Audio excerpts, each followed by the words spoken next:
The Not-So-Dead. Salome's Story. Written by Isaiyan Morrison. Salome ran her fingers over the blanket on the guest bed. Whirls of patterns stood out, etched upon the fabric like her thoughts of late.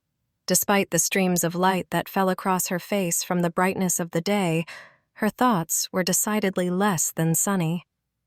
Her preparations for an upcoming guest had done little to shake her from the dull stupor that had plagued her as she settled into the life of a married woman.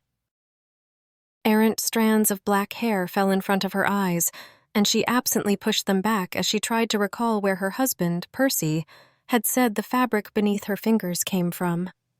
Traveling, or rather the ability to travel, had been one of the few reasons she was happy to marry a man as well off as Percy, but the reality of their marriage was far from glamorous. The familiar light footsteps of their housemaid shook Salome from her thoughts, and by the time the woman appeared in the doorway, Salome's face held a more neutral expression. "Mrs., I have a light lunch prepared for Mr. Percy and his guest." Salome nodded. "Thank you, Lucinda." She gave the woman a small smile before turning to scan the room. Everything appeared to be in place. The pillows were fluffed and propped up to showcase the stitchwork on the covers, and the blankets were smooth, without a hint of wrinkle.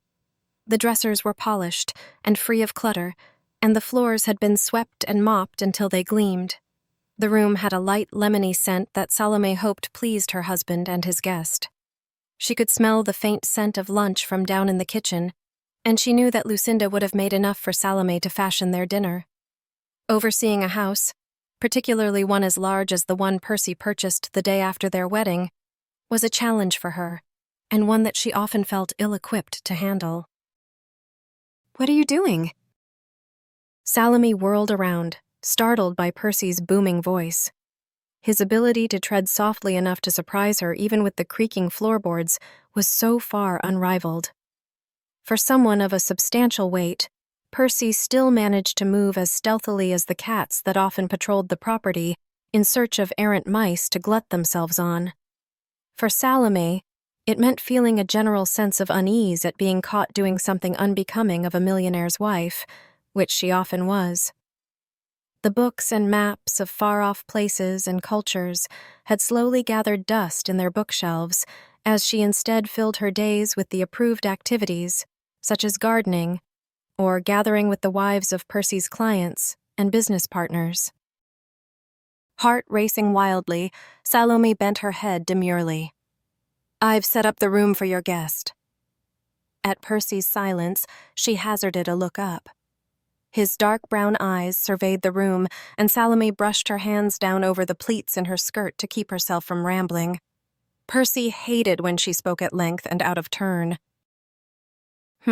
Have the sheets been cleaned?" "Yes, I had Lucinda take them to be professionally cleaned rather than using our—" "Why did you bother having me purchase a washer and dryer if you weren't going to utilize them?" Percy cut in. He stepped further into the room, and Salome took a few steps back towards the window without thinking. She saw his eyes narrow and immediately looked down again. Hoping to salvage things, she continued. "I know how important your friends and clients are, so I wanted to make sure everything was perfect for your guest. Our dryer is wonderful, and I appreciate you purchasing it for our home." She reached out and clenched the windowsill to steady her legs. Percy seemed to be in a mood, based on his pinched expression. Salome didn't know if it was nerves or something else, but his moods often left her on shaky ground and doubting everything. "I should have time to replace them with others that have been freshly laundered if you would "Don't bother." His footsteps, audible now even with the pounding of her heart, came closer, and she tried to steady her breathing. A hand gripped her chin tightly, bringing her face to meet his. With her heels on, she had to look down a few inches to meet eye to eye.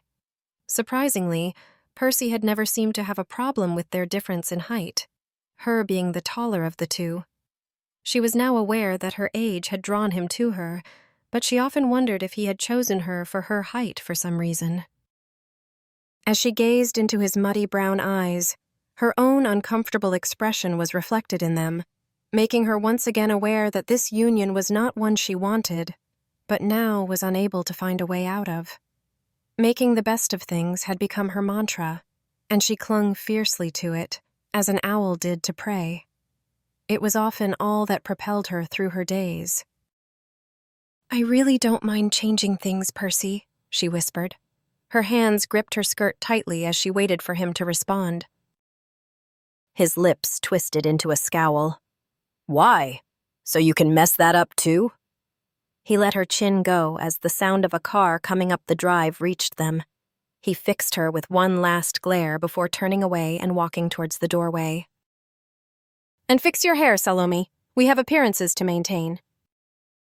Salome nodded shakily, not moving until the sounds of his footsteps, now audible no doubt because he wanted them to be, reached her ears. She let out the breath she was holding and turned back to the window. The car they had heard was now visible in the driveway, and she put a hand up to the window as she peered down, trying to catch a glimpse of the mysterious guest. Percy had been tight-lipped about his friend, citing him as a potential investor, but not delving much into their back history. So much of Percy's life before their courtship and marriage was still an enigma to Salome. It had been a week since Percy's announcement of this person coming to stay with them for a few days. Guests weren't a rarity in their home, but Salome was still trying to build her reputation amongst Percy's friends regarding her party hosting skills, so she tried to make sure she created an environment each guest might enjoy.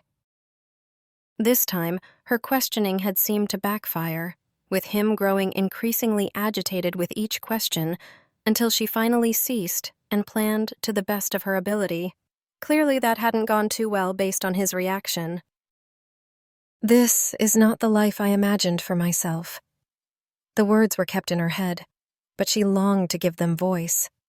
Her attention focused back on the car when the door opened. Sunlight seemed to reflect off the brown-haired man who exited the automobile, and Salome squinted against the glare. Compared to her own jet-black hair and Percy's mousy brown, this man's seemed to be made of the sun itself, and she found herself shifting closer until the tip of her nose brushed against the glass of the window. The man seemed tall, though after living with Percy, every other man tended to seem tall to her. From her distance, she could somewhat make out an attractively angular jaw, and his suit seemed to fit well on his frame, with none of the pudge Percy now sported. He was the type of man women would no doubt swoon over based on looks alone, and Salome would have probably been one of them before her dreams of a life filled with romance had come crashing down the moment she said, "I do." Still, she could feel her breath come quicker, fogging up the glass as she strained to see more of his face. The thick glass made it impossible to hear the timbre of his voice, but she imagined it was as attractive as the rest of him. When his head tilted towards her, revealing more of his face, Salome felt her muscles tense. "My goodness, he is gorgeous!" The words slipped from her without conscious thought, though they were truthful. If this was her husband's guest, she was in trouble. How am I going to be able to talk to him without staring? As if having heard her, the man turned to look up at the window she was standing at, and Salome had to suck in another breath. Eyes as light as the sky and just as blue stared back at her with what looked to be amusement. It was then her fight-or-flight instinct kicked in, propelling her away from the window and down the stairs as quickly as she had in her youth on Christmas Day. Only this time, there were no presents under a tree. There was only temptation in the form of the man who was clearly the man her husband expected. Percy turned to her, arching an eyebrow at her abrupt appearance. "And Dusk, I want to introduce you to my wife, Salome." "Dusk? What kind of name is that?" Percy held out a hand to her, and Salome dutifully played her part, walking into the curve of Percy's arms and favoring Dusk with what she hoped was a genuine smile. His smile was just as attractive as the rest of him, and when he lifted her outstretched hand to place a soft kiss on the back of it, she had to fight down a shiver of pleasure. Why am I so affected by him? Her reaction was confusing and new, nothing like she had ever experienced before, and she didn't know what to do. A glance over at Percy brought her back down, and she nodded before gesturing towards the dining room and beckoning the men to sit as she served lunch. As they walked away, she tried not to let her gaze linger on Dusk more than was polite. But it was in vain, as their eyes locked one last time and a feeling of something passed between them. Salome forced herself to break her gaze and fled for the kitchen, turning over her wedding ring to remind herself of just whose wife she was. The silence in the house was comforting, and Salome felt she could breathe again as she dug her hands into the soft dirt. The greenhouse was often one of her safe havens, a place she could relax and indulge in the only passion Percy had deemed appropriate for a wife of her stature. Her fingers trailed across the tips of each rose she planted. She brought the peonies to her nose to get a whiff of their exhilarating scent. Salome sighed in contentment and was gazing at the lilies when the sound of a voice clearing startled her. Her heart pounded as she spun around. "Percy, I'm so—" Her voice caught when she turned to see it wasn't her husband in the doorway of the greenhouse, but Dusk. She put a hand to her head, letting out a relieved breath. "Of Mr. Dusk, I'm sorry." He held up his hands. "No need to apologize." Salome couldn't help but notice how the knit fabric of his shirt pulled tightly across his wide shoulders. His pants hung loosely on his trim waist, and she swallowed hard at the direction her thoughts wanted to skitter in. She glanced up at him from beneath her lashes. His hands were now in his pockets, as he leaned against the doorframe. She bit her lower lip, trying to remember if she had missed something. "Is there something I can help you with?" Percy's reactions to her previous questions about Dusk's visit had led her to believe that she wasn't part of keeping him entertained, but she wondered if perhaps she had misunderstood. "Are you and my husband meeting in here?" She could kick herself for offering, but she didn't want to be rude. "No, Percy actually got called down to the bank a few minutes ago," Dusk said, gesturing behind him. "He said he would be back in a few hours." "Oh, that's a relief. Well, is there anything I can get you? Lucinda left some deviled eggs and a meat and cheese platter in the refrigerator should you get hungry." She tried not to stare, but it was difficult now that Dusk was in front of her, and Percy was nowhere to be seen. Lunch and dinner the evening before had been difficult enough with Percy there at her side. It hadn't helped that Dusk had eaten barely anything. Percy had spent part of the night railing Salome on her lack of planning once again, and her pointing out that he hadn't told her what Dusk liked hadn't helped. Her ears were still ringing. "I remember you didn't eat much last night." He nodded and gave her a small smile. He almost seemed apologetic. "True, and for that I apologize. Traveling always upsets my stomach for a few days after. If I had known of the trouble you went through to plan and prepare, I would have forced down a few more bites to show my appreciation." His apology shocked her. Salome wasn't used to being apologized to by anyone other than the house staff. Percy had certainly never offered up an apology. She didn't quite know what to say. "It's no trouble at all," she insisted finally. "I only wish I had known what food you preferred so I could have made it for you, upset stomach or not. Do you have a favorite food?" Dusk smiled. "No, at least none that can be made." Salome frowned. "I don't understand." He chuckled, stepping into the room and making his way to the lily plant. "It's no matter. Just know, I do appreciate your efforts to indulge my visit, and please accept my apology for creating any disharmony between you and Percy." Salome huffed out a breath. Disharmony was nothing new in their home. "Trust me, no apology is necessary." She stared at the breadth of Dusk's shoulders and the line of his back. She wanted to reach out to him, a feeling that took her by such surprise that she locked her hands behind her back in fear that they would act without her permission. "I should go." "Don't let me stop you, though I wish you wouldn't." Salome paused in her retreat. "You wish I wouldn't what?" Dusk glanced at her over his shoulder. "Go."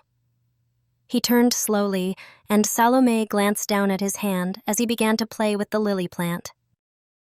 Dusk's gaze followed hers, and he lifted the book in his hands. Do you like to garden, Salome?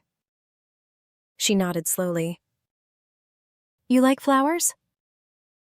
I do. Why? She shrugged. Don't all women like flowers? Dusk arched an eyebrow at her.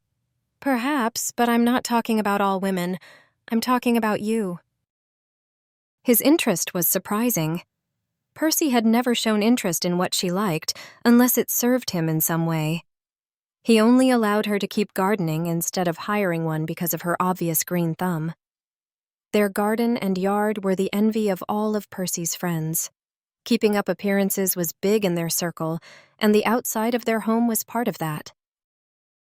Salome thought about her answer. I suppose because of the challenge. She tried not to let her excitement show on her face when Dusk angled himself towards her. His interest seemed genuine, and so it loosened her tongue. Challenging? How so? Well, flowers are kind of like people. At Dusk's chuckle, Salome smiled. You laugh, but I'm serious. Think about it. They require food and water. They need the sun, and they will die without it. Plus, plants are temperamental. Too hot or too cold, too much water or too little, and you will kill them. She looked down at her hands. It's the same with people. Maybe not with sun or water exactly, but love and care. Too much or too little and things don't turn out well. He nodded, looking at her intently. It was strange to have someone so focused on her, but she couldn't deny that she liked it. So, which is it here? What do you mean? He leaned towards her, his blue eyes captivating her and making it impossible to look away. Which do you suffer from? Too much love or not enough? The question caught her by surprise. Oh, I wasn't talking about me. Weren't you? His question was asked with no inflection, leaving Salome bewildered with how to respond to it. She didn't know what he saw in her gray eyes, but whatever it was had him moving closer to her. Salome knew she should end the conversation and tell him he was being too familiar with her, but his assumption of her lack of care wasn't wrong. Even their short conversation had her reaching out like a flower tilted towards the sun. She had been longing for so long for a connection that now she wanted to sink her teeth in and never let it go. The feeling was equal parts terrifying and exhilarating. This strange man had come in and brought with him the desires of her youth for sampling something new. It was a dangerous feeling. She was still unsure of what to say. On one hand, she longed to speak to someone about her loneliness and stifled dreams, but on the other hand, it wasn't proper to talk to Dusk in that way. In the face of those conflicting emotions, all she could do was offer a half-truth. I don't know. Her answer seemed to amuse him, though it didn't quite seem like he was laughing at her. Dusk leaned away, and like that, whatever spell had been weaved between them dissipated, leaving Salome feeling shaken and new. She blinked slowly, as if seeing Dusk again for the first time. His blue eyes were no less hypnotizing, but seemed to lack the intensity that Salome was sure had been in them moments before. You are a fascinating woman, Salome. Dusk stood from the couch.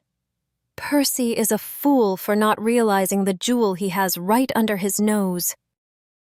Her lips parted as she gazed up at him. Her tongue darted out to wet them, and her eyes widened as she saw him follow her motion. And your name, he continued. What a beautiful name for a beautiful woman. My parents named me after my grandmother, she replied. And you, Dusk? That's an unusual name. He smiled. Something was there between them, something that tugged on Salome to know more and move closer. It was Dusk who moved away, nodding to her as he exited the greenhouse and leaving Salome to wonder if all of the tension had only been in her mind. Salome went through the motions, taking bites of food that she did not taste as the men discussed work she did not understand. Her thoughts had left her off balance after her encounter with Dusk in the greenhouse. Percy had come home a few hours later and berated her for being lost in her own foolish thoughts for the better part of the day, instead of seeing to Dusk's needs. It wasn't until after dinner had come and gone, and the men had retired for a nightcap in the library, that she had a chance to breathe.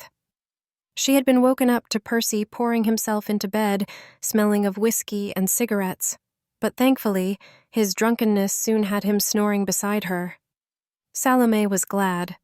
She wasn't sure if she would have been able to handle lying there as he haphazardly thrust between her thighs. Sex between them was never the stuff of romance novels like the ones she had hidden away in the attic. It was as dull and lackluster as the rest of her marriage, leaving her unsatisfied and resentful. Salome? She blinked quickly, looking up from her plate when she heard her name. Both Percy and Dusk were looking at her with very different expressions on their faces. Dusk looked almost concerned, which was unfamiliar to her. She was far more familiar with the annoyance clearly shown on Percy's face. She set her fork down. My apologies. Percy narrowed his eyes at her. Yes, you must forgive my wife, Dusk. She is often prone to frivolous thoughts causing her to neglect her duties. Salome clenched her jaw but said nothing. She didn't want to see the look on Dusk's face. Percy's hand came down hard on hers, making her wince slightly in pain. I was telling Dusk to save his appetite for dessert. He squeezed her hand tighter. Get the dessert, and do try to pay more attention to the world around you. Salome pulled her hand away and stood. She risked a glance across the table and saw Dusk's gaze centered on her. His expression was blank, leaving Salome once again feeling off balance. She apologized again before hurrying to the kitchen. She paused to take a few calming breaths before she went out. It also gave her time to double-check the dessert.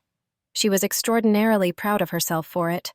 Normally, Lucinda made a Jell-O dessert for their after-dinner meal, but Salome had wanted to try something different, and when she came across the hot milk cake recipe in one of her magazines, she decided to give it a try. She patted down her hair and sent up a little prayer that Dusk would like it. No, Percy and Dusk. Not just Dusk. She corrected herself, picking up the cake dish and re-entering the dining room. The two men were still discussing something that earlier had gone over Salome's head, but they paused when she set the dish on the table. I hope you like it, she said, giving Dusk a smile. The description says it should be light and airy, so hopefully it won't upset your stomach. I'm sure it will be delightful, he replied. Salome could feel her cheeks grow hot, and she quickly ducked back into the kitchen to retrieve the dessert plates and forks. She could only hope that Percy thought her flushed cheeks were from embarrassment and not from Dusk. When she returned to the dining room, Percy's scowl was there to meet her. What the hell is this? Salome paused briefly before placing the plates and forks on the table. It's the hot milk cake I mentioned. We always have a Jell-O cake for dessert. Didn't Lucinda make one? She swallowed against the knot in her throat. No, I told her I would make the dessert tonight. She glanced at Dusk quickly before darting her eyes back to Percy. I thought since we had a guest I should make something different. Percy narrowed his eyes. You never made anything different for our other parties. Salome's heart thumped painfully, and she felt her breathing speed up as she desperately tried to think of something to say. Percy, He held his hand up, cutting her off, and then the phone rang. She didn't speak as she watched Percy stand and leave the room. Her hands trembled slightly as she sat back down in her chair. She couldn't lift her head against the sting of tears. Percy's words shouldn't have hurt as much as they did, but that Dusk had borne witness was almost too much to bear. Salome sat quietly, her mind locked in her own personal hell of negative thoughts. It wasn't until she heard the scraping sounds of utensils on plates that she hazarded a glance up. Dusk's piercing gaze was on hers as he lifted his hand, taking a bite of the milk cake. She raised her head further with an incredulous expression. He chewed his bite slowly, and Salome felt something like happiness fill her chest. You don't have to eat it, Dusk. I should have just let Lucinda make our normal dessert. Despite her words, Salome was grateful, and she didn't doubt that her expression showed that.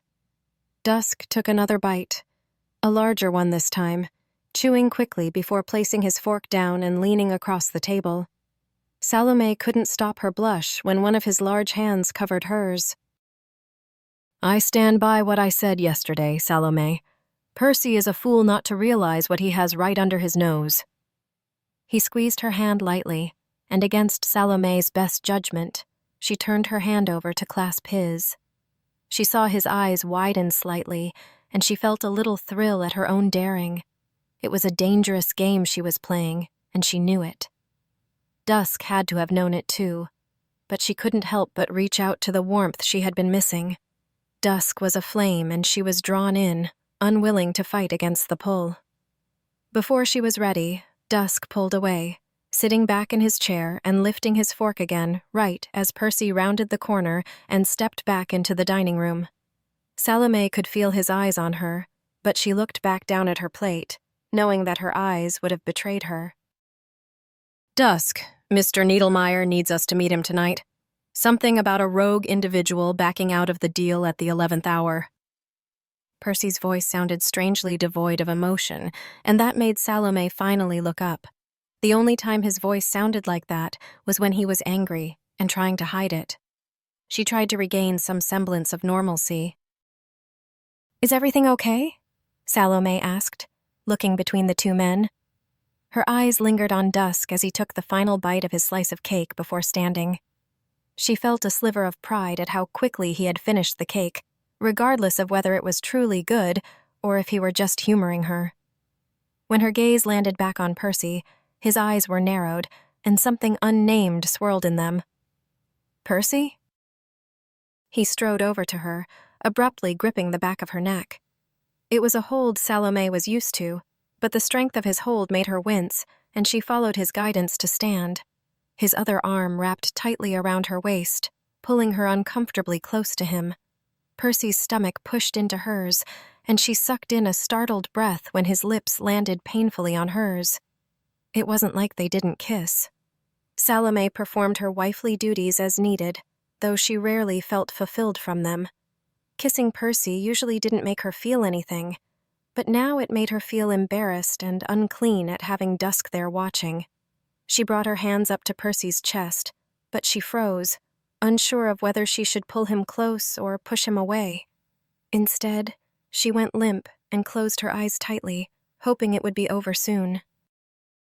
When Percy finally pulled back, Salome opened her eyes and forced a smile on her face.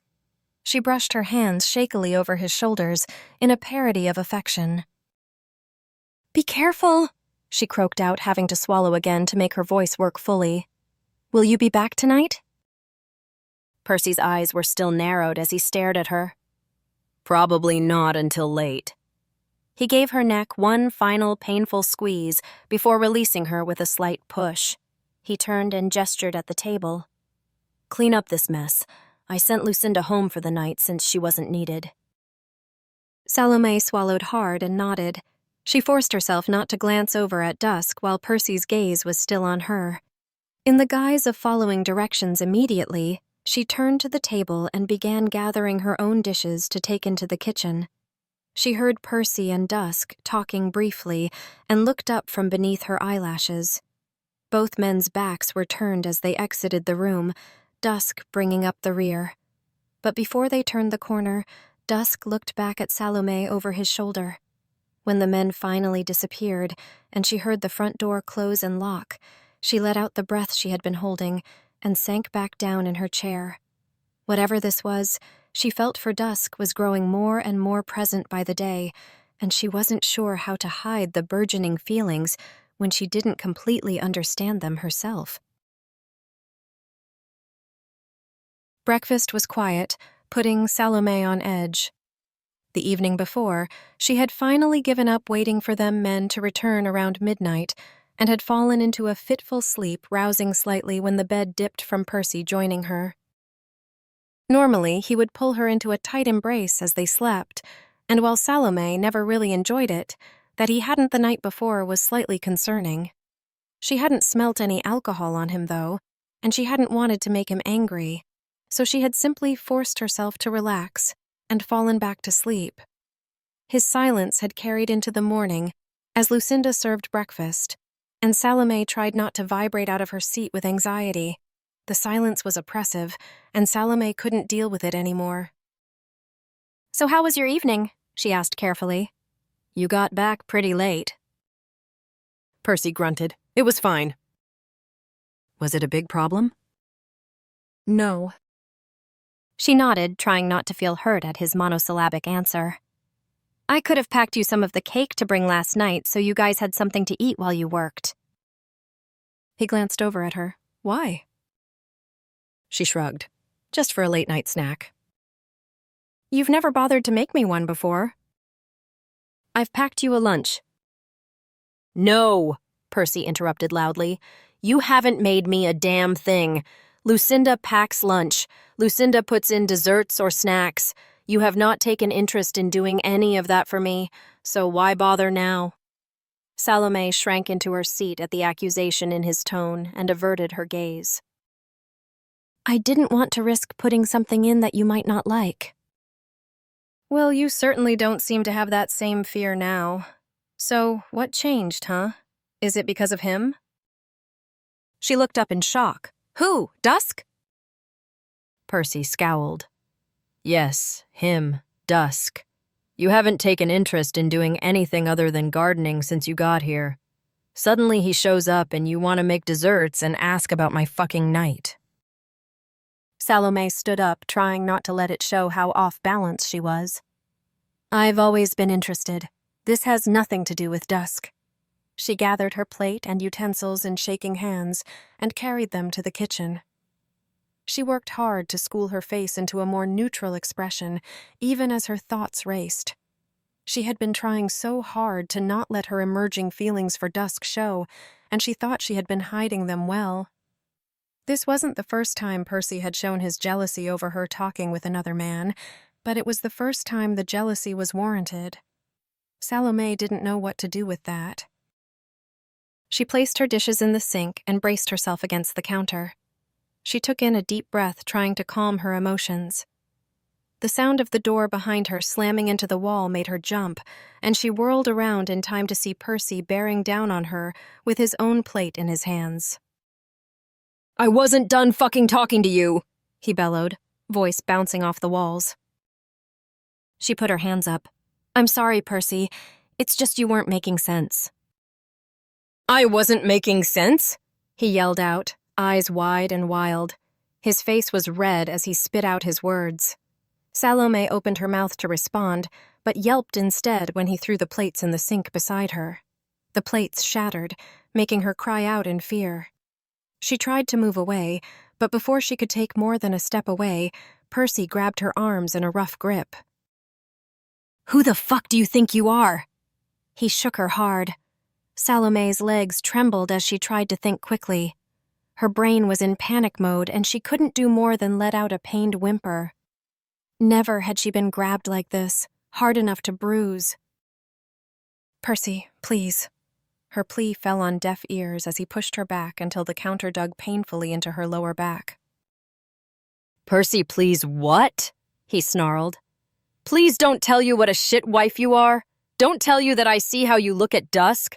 I'm not stupid, nor am I fucking blind." He shook her harshly again. "You don't know what he is." Fear, real fear, skirted up Salome's spine. Percy had been dismissive and negligent before, but he had never been violent with her. "You have no idea what I do to protect you. To protect the world, from them." He laughed at her, though the sound was far from amused. "And here you are, falling for that thing. You are my fucking wife, do you understand me?" "Percy, Do you understand me?" Salome nodded even as she felt hot tracks of tears racing down her face. Yes, I understand." "Good. It's time you learned your place," he spit out, letting go of her arms and reaching up. Salome winced and cowered slightly until his hands cupped her cheeks. She looked into his eyes, disgusted at the possession she saw there. He pulled her face to his in a kiss that was more a hard press of his teeth against her lips than anything else. There was no affection, no love. It left Salome feeling hollow and shaken. This was not what she imagined for her life, and now she was trapped. Percy pulled away, lips turned up in a cruel imitation of a smile. He pushed her face away and turned his back to her. It doesn't matter. That creature will be dead before midnight, tonight. Now clean up this kitchen and go fix your face. He didn't give her time to comment before leaving the kitchen. Salome leaned against the counter until she heard the front door open and close and Percy's car start up. Only when she heard it pulling down the drive did she allow herself to take a sobbing breath in before sinking to the floor. She was horrified and in shock, unable to understand how this had started. Percy's words confused her, and she contemplated exactly what they meant. Them? Thing? He spoke as if Dusk wasn't human, and that he planned to kill him tonight. She wasn't sure how long she sat on the floor, but slowly she became aware of someone calling her name. Salome tried to focus her gaze, and slowly Dusk's concerned face came into view. He was perched down beside her. "Salome, God, are you okay?" "Dusk?" she whispered. It took her a few moments to come back into herself. She let him help her up until she was standing somewhat steadily on her own. "What? I'm fine." It was automatic for her now to answer that way. The fight had drained out of her. He gave her a look of disbelief. "Salome, there is no way that anything that just happened is okay. You are not fine." Her lower lip trembled, but she forced herself to calm. Falling apart wouldn't help her figure out what to do. "Don't lie to me, please." His request was earnest enough to make her pause on the lie. Truthfully, she wasn't fine. Nothing about any of this was okay. I'm not okay," she finally admitted. It was hard to say that. Hard to say that she was frightened and confused. She was expecting a nod, some verbal acknowledgement of what she had just admitted. What Salome wasn't expecting was to be enveloped in strong arms.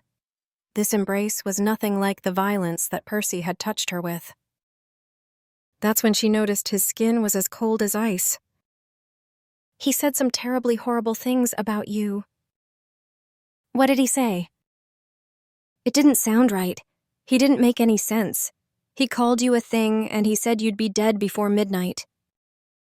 "He knows?" His eyes stared off in the distance.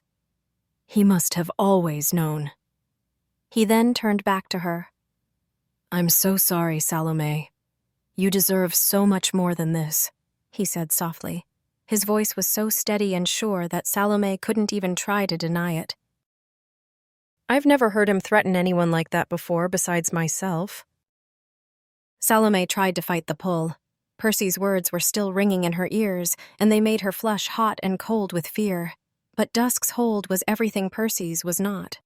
She didn't feel trapped. Salome felt supported and cherished in ways she had always hoped, but had never gotten. It made a quiet sob of relief tear from her throat. She didn't even try to stop herself from reacting, returning Dusk's hold by putting her arms around his back and pulling him tight against her. It's complicated," he spoke. "It shouldn't involve you." "He threatened you." "I know, but believe me, it's not the first time that they have." "I don't understand." She buried her face in his chest and let herself breathe deeply. "Shh, don't worry. I promise you, he will never treat you like this ever again." But he's right. The worst part was that she knew it was true. "These feelings I have for you, I am his wife." She pulled away slightly and peered up at him, trying to gauge his reaction to her honesty. Salome expected him to let her go and back away with apologies about her not being his type. That would have been the sane response. Instead, Salome found her lips covered in a kiss that turned her world on its axis. Her gasp of surprise was swallowed by his lips as they moved over hers, and he took advantage of her parted lips, his tongue sweeping in and making Salome's eyes slam shut with the feeling. This kiss was nothing like she had ever had, and everything that she had previously dreamed of. His hand rested on the side of her neck, his thumb brushing the line of her jaw and making her shiver. A feeling of want so strong, Salome would have collapsed if not for the strong arm around her waist ripped through her, burning away all thought of stopping. Dusk's tongue tangled with hers, and they pressed together until not even a puff of air could come between them. Salome could have happily died with his lips on hers, so she was startled when they suddenly disappeared, leaving her clutching air and stumbling slightly. Salome's voice died when he pulled away. He moved and stood beside the refrigerator, and that's when she noticed his crimson-red eyes trained on her and intricate red lines on his forearm and his cheeks. At first, she wanted to scream, but the thought of his lips brushing up against hers again pushed her fear aside. She licked her lips and groaned internally at the hint of dusk she could still taste on them. "I'm sorry." He covered his mouth. "I didn't—" "What are you?" She brushed her fingers over her lips, shivering slightly at how sensitive they were. He hurried out of the room. She had a lot to think about, though she knew that the kiss would be the thought dominating her mind for the coming days before Dusk left. Glanced up at the clock again, noting the late hour. Other than the craziness of the morning, the day had gone by uneventfully, leaving her with one too many hours to agonize over Percy's behavior and fantasize about her and Dusk's kiss. Absently, she brushed her fingers over her lips again. They weren't as sensitive as they had been that morning, but she could still feel the phantom press of his lips against hers. Even more, she knew without a doubt that she wanted that feeling again. She had fallen for the man without even realizing it, and if that kiss was any indication, it seemed he felt the same way too. But what could be done about it? Was married, and not just to anyone. She didn't have any money to leave Percy, and even if she did, there was still no guarantee that Dusk would take her with him. She didn't even know where he called home. She didn't even know if he was human. His appearance didn't frighten her. It did the exact opposite. It made her curious. With a sigh, she stared at the empty chairs next to and across from her. After Dusk had left, neither he nor Percy had returned. She spent most of the day replaying the hottest kiss she had ever been a part of in her life. She pondered what would have happened had he not pulled away. Would they have taken things further? "Right, enough of that," she said to herself, standing up from the table. She had sent Lucinda home when it didn't appear the men were coming for dinner. She carried her plate and utensils into the kitchen, placing them in the sink and turning on the water. There were 2 plates of food in the stove in case Percy or Dusk came back and wanted to eat, so she might as well go ahead and clean up her own mess. The sound of the front door banging open startled her, but when she heard Percy's familiar grumbling, she relaxed slightly, ignoring the pang of disappointment. She focused on the water as his footsteps grew louder, and the door to the kitchen was opened. "Welcome home," called out, trying to sound like her old self. "There is a plate for you in the stove if you're hungry." She heard a snort and turned to look at him over her shoulder. Percy was leaning against the wall, but his gaze was trained on her. She noticed a small opened gash on his forehead and dried blood on the front of his shirt. In his right hand he held a crossbow. Covered her mouth, unsure of what she was looking at. "Does it look like I'm hungry?" Percy's words were slurred. He pushed off the wall and slowly staggered towards her, forced herself not to react to the taunt. "What happened? Are you all right?" "Like you care," he sneered.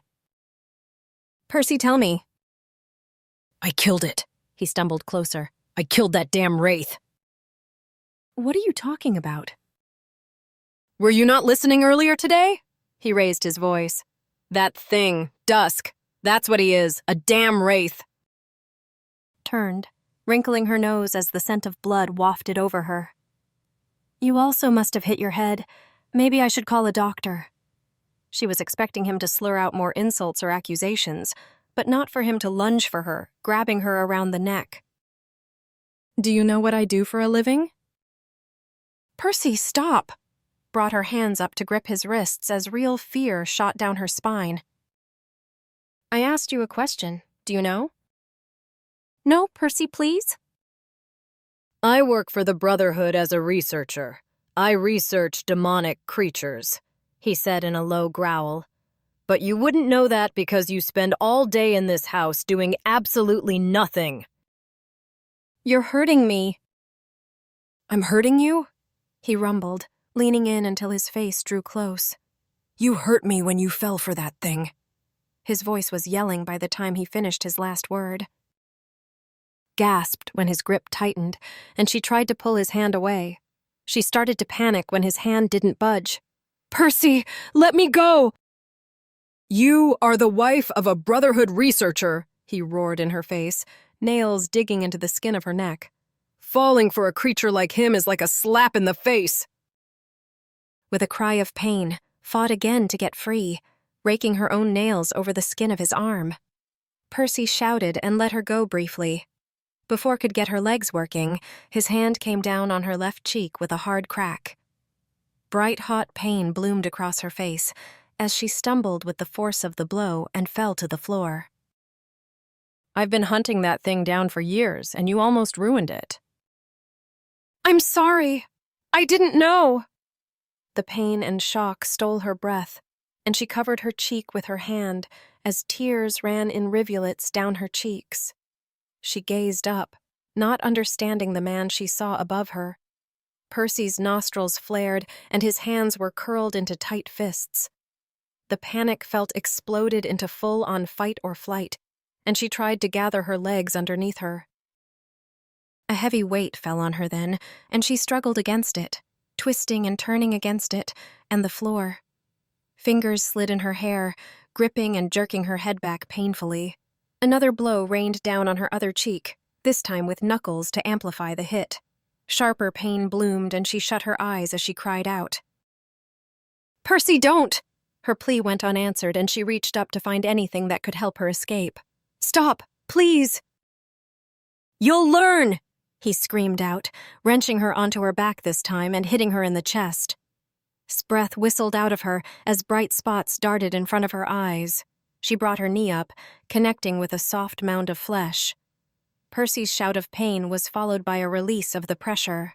Wasting no time, pushed to her feet and rushed towards the back door. Her face was in pain, and her chest hurt with each breath. But she fought against it. Her hand gripped the doorknob right as something hard connected with the back of her skull, pitching her forward. Her nose and forehead connected with the doorframe, and her vision went multicolored as she fell. She groaned in pain, bringing her hand up to feel the back of her head. She opened her eyes, unable to focus, but seeing the crimson stain on her fingers. She knew there was blood on her face, but she couldn't get things straight. Her head throbbed, stealing her breath, but before she could try again, Percy fell onto her once again and gripped her throat, squeezing tightly. Percy, she gasped. You want to be one? You can die like one. She only had a moment to groan when she saw him raise his other hand, and the light caught on something sharp and metallic. Sharp, burning pain radiated upward and had her screaming as the tip of his arrow laced through her side. Her back arched as she tried to get away from it. It hurt just as much when he pulled it out, raising it up again. This time she could see it was stained with her blood. Words failed her as she felt liquid rush from her side. Everywhere was nothing but pain and fear. Dark spots began to fill's vision as she gasped for breath against the hold on her throat. There was no hope. Percy was wild-eyed above her, lips curled in a snarl as he ranted. You are mine. I'll kill you before I let that thing turn you. She went limp as the hopelessness of it washed over her. Percy was going to kill her, and she couldn't stop him.